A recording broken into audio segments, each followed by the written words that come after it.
Muchas gracias, buenas tardes.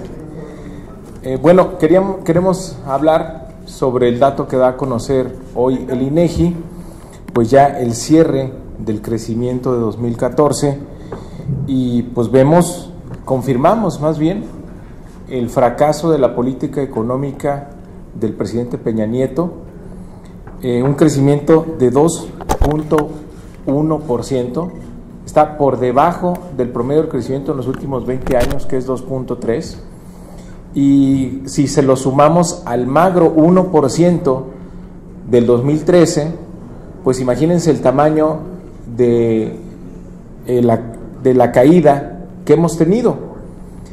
La expectativa de crecimiento para el primer año era de 3.7% y crecimos 1%. Para el segundo año 3.9% y crecimos 2.1%. Entonces evidentemente la cifra de crecimiento para el 2015 pues ya empieza a deteriorarse. El Banco de México ya incluso hizo el primer ajuste. Nos preocupan varios aspectos de la economía mexicana. A mí me preocupa mucho ver, yo no soy tan optimista como el secretario de Hacienda, que hace rato comentaba, pues que este dato es muy bueno, el de 2.1, porque se sitúa dentro del rango de pronóstico de Hacienda, que fue de 2.1 a 2.6, es decir, apenas si se coloca dentro del rango de Hacienda, y dice que refleja una recuperación. Me parece que todo lo contrario, refleja una economía estancada y en un franco deterioro para las familias mexicanas. Hay varios datos importantes. Primero, el consumo sigue sin recuperarse, y esto porque la masa salarial real de todos los trabajadores del país disminuyó en el último año un 4%, tiene una caída de 4.12%. Esto porque el ingreso promedio real de la población ocupada cayó 4.5% en el 2014. Por lo tanto, tiene al consumo interno sin poderse recuperar. A pesar de que hay una leve mejoría, no llega a los niveles de 2012. Es decir, estamos peor que en el 2012. Le ha ido mal a las familias mexicanas en el gobierno de Enrique Peña Nieto. El mes de diciembre, también lo da a conocer hoy el INEGI, el IGAE, de diciembre cae respecto de noviembre, cae 3%. Esto es preocupante y es un detalle muy importante, porque normalmente diciembre es un mes de mucha actividad económica, y si cayó respecto de noviembre, quiere decir que tal vez hemos tenido uno de los eneros más difíciles en muchos años. La cuesta de enero seguramente fue mucho más pesada que otros años, y esto, bueno, lo vamos a conocer pronto cuando tengamos esta información, lo cual pues hace que se prolongue este estancamiento económico en el que estamos. La confianza del consumidor, decía yo, sigue sin levantarse, cayó de noviembre a enero de 2015, ha tenido cifras negativas. También vemos dentro del mercado laboral que en 2014 hubo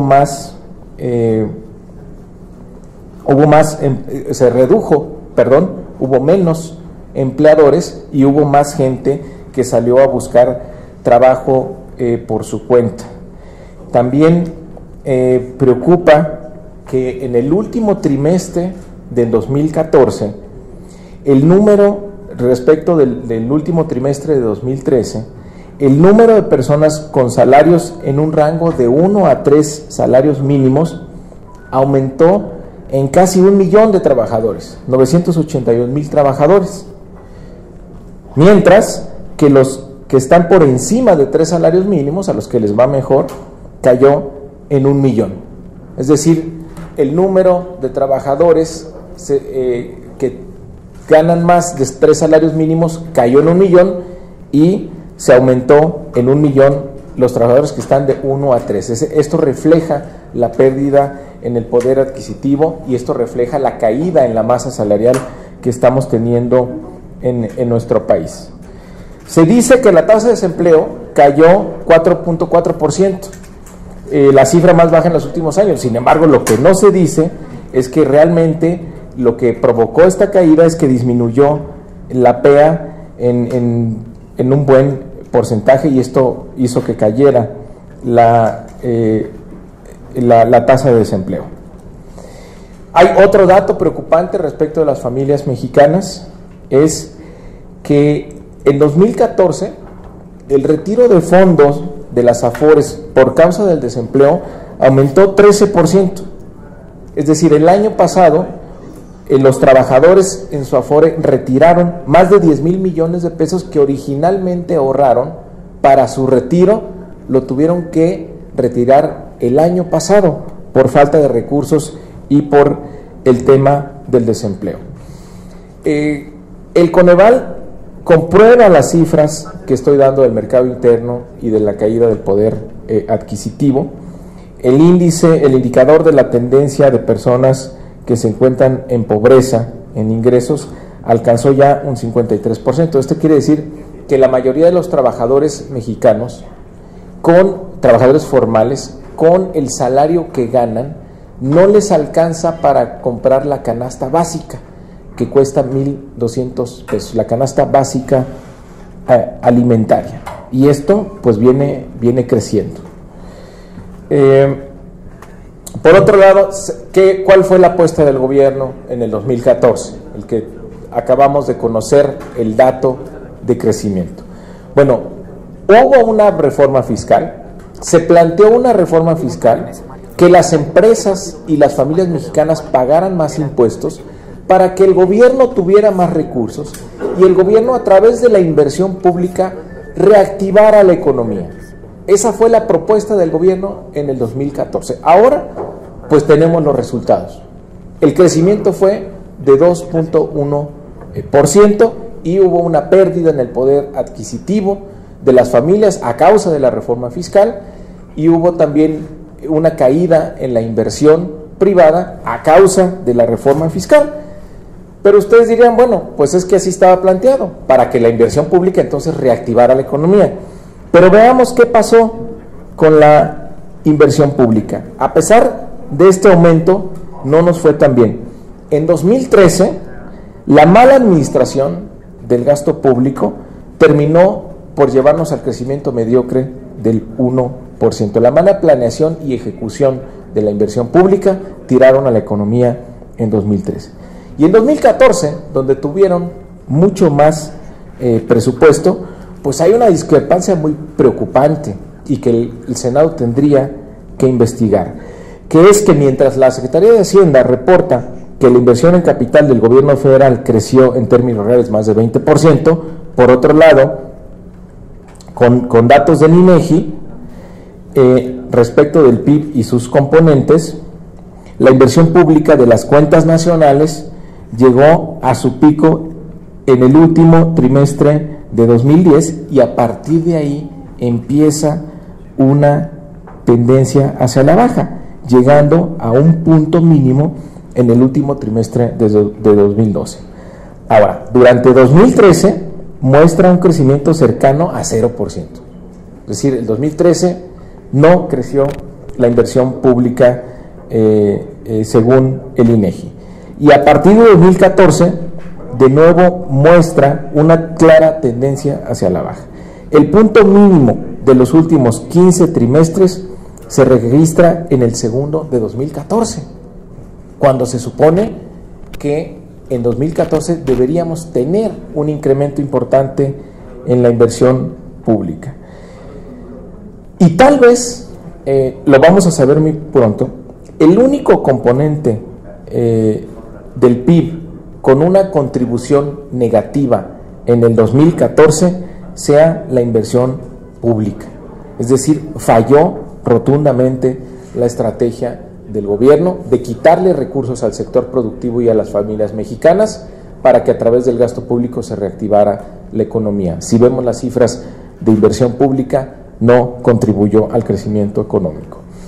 Ahora, si el gasto público entonces no es el motor del crecimiento económico, entonces ¿a quién se le da ese papel? Pues a la inversión privada, al sector privado. Y sabemos, por el tema de la reforma fiscal y por lo tirado que está, por lo débil que está el consumo interno, que va a ser muy difícil que del lado del consumo o del lado de la inversión privada se reactive la economía. Pues esto no favorece nada a lo que ha pasado a principios de este año. El recorte del gasto público pues va a acentuar esta trampa en la que estamos metidos, donde el sector privado, por el consumo interno tan bajo y por la baja inversión debido a la reforma fiscal, pues no generan empleos, no generan reactivación económica, y por otro lado el gasto del gobierno fue muy poco eficaz en el gasto de inversión para reactivar la economía, lo cual quiere decir que la mayoría del gasto se está yendo hacia gasto corriente que no tiene ningún impacto real en la economía. Entonces estamos metidos en esta trampa, no tenemos nada nuevo en la mesa que nos vaya a decir que en este 2015 vamos a tener una recuperación. La estructura del gasto público es idéntica a la de 2014 y ahora con este recorte pues ya se han ido obras de inversión que sí podrían haber tenido algún impacto y que se están ajustando. Entonces, pues está fallando la estrategia económica del presidente Peña y cada vez se debilita más la economía mexicana, pero sobre todo la economía de las familias mexicanas. Ha caído la masa salarial, ha caído el ingreso promedio real de las familias, la mayoría de los trabajadores formales, el 53%, no les alcanza con su salario para comprar la canasta básica alimentaria. Los niveles de consumo no se han recuperado siquiera lo que había en 2012. El índice de confianza del consumidor ha caído en los últimos 3 meses. El componente medido por el INEGI del PIB de inversión pública tal vez sea el único que termine en un dato negativo, y pues por si no hubiera suficientes malas noticias, el IGAE, el indicador global de la actividad económica, en diciembre fue negativo, lo cual quiere decir pues que seguramente tuvimos un enero bastante difícil. Estoy a sus órdenes para cualquier pregunta. ¿Nada? Perfecto. A lo mejor fui muy pesimista, ¿no? Los dejé muy deprimidos. Bueno, muchas gracias.